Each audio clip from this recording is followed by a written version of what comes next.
నేను విన్న ఈ వార్త నిజమైతే మాత్రం పెద్ద సంచలనమే. యాక్చువల్గా ఇది ఇండియన్ అథారిటీసు తాజాగా 43 మంది రోహింగ్యాలకి సంబంధించినటువంటి వాళ్ళు, అంటే ఈ దేశంలోకి అక్రమంగా చొరబడి నిలబడ్డటువంటి రోహింగ్యాలు ఉన్నారు కదా, అలాంటి వాళ్ళని ఐడెంటిఫై చేస్తున్నారు కదా. వాళ్ళని తాజాగా ఈ రోహింగ్యాలు ఎక్కడి నుంచి వచ్చారు, మయన్మార్ నుంచి వచ్చారు, వచ్చేసి ఇక్కడ అక్రమంగా నివాసం ఉండి ఇక్కడ నానా తిప్పలు పెడుతున్నటువంటిది.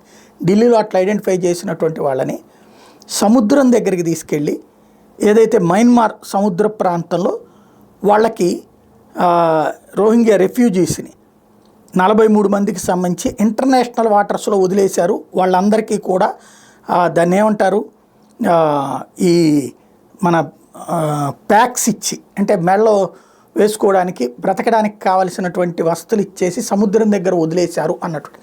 దీన్ని నెగిటివ్ కాన్సెప్ట్లో, అంటే అన్యాయంగా చంపేశారు అన్న కోణంలో ప్రొజెక్ట్ చేసుకొస్తున్నది అంతర్జాతీయ మీడియాలో కొన్ని వర్గాలు. ఎట్ ద సేమ్ టైం రోహింగ్యాల్ని తిప్పి పంపిస్తున్నారు అన్నటువంటి అంశం మరొకటి చర్చకొస్తోంది.